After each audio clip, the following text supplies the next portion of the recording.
So you missed Unit 1, Lesson number 3. Well, in Unit 1, Lesson number 3, we discussed the water cycle. Students will be able to understand the relationship between the water cycle and climate.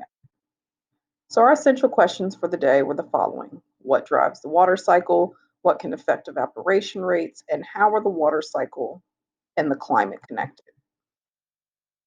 Before you get started with your lesson, I'm going to encourage you to pause the video and draw everything you remember about the water cycle. You've been learning the water cycle in various forms since kindergarten, so now would be a good time to do a brain dump, pause the video, and draw everything you remember about the water cycle.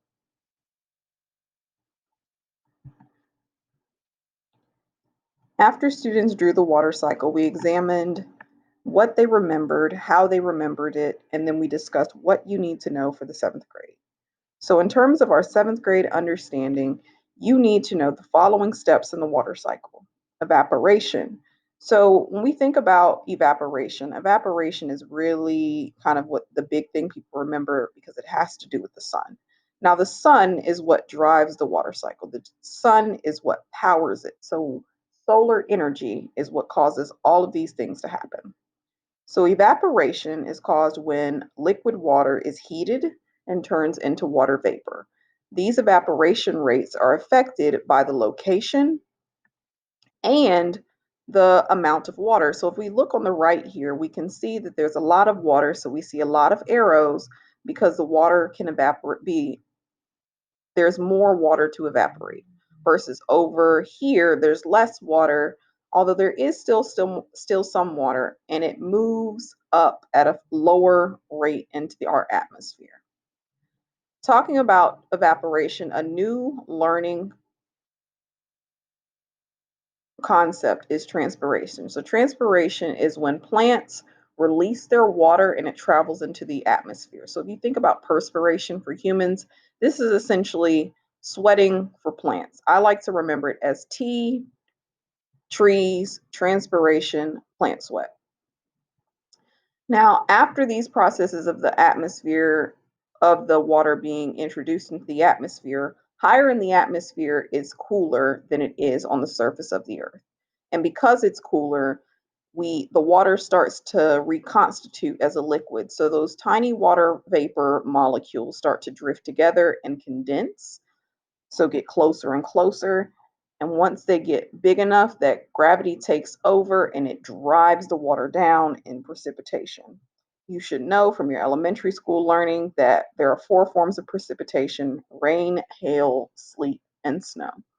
That water then travels down the surface of the earth and returns to oceans and streams. This is called runoff. So it literally just runs off the surface and goes back to our collection areas, also known as accumulation.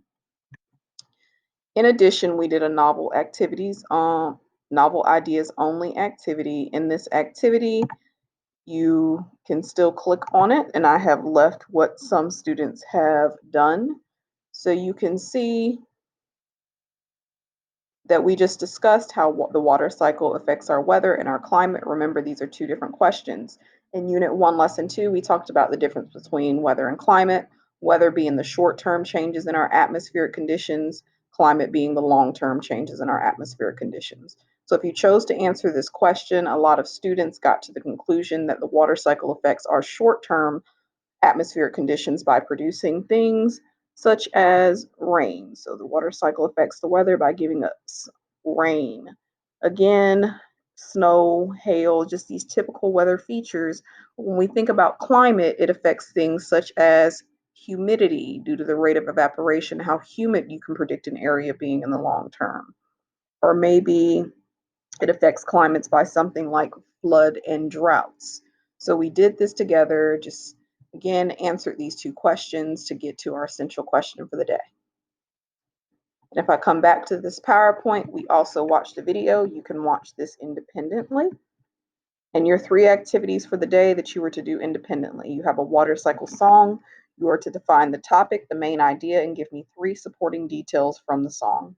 So kinesthetic learners, I want to encourage you to move along during the song playing. For our explain portion, we did a reading with a focus activity. You read 2 paragraphs, and in those 2 paragraphs, you answered very explicit questions. Make sure you use complete sentences. This is an example. And lastly, we did an evaluate activity where students read a scenario and told me who they agreed with and why. All of this is available on the Canvas page. Your engage, explain, and evaluate. All of this is under the topic of the day, which is Unit 1, Lesson 1. Have a great day.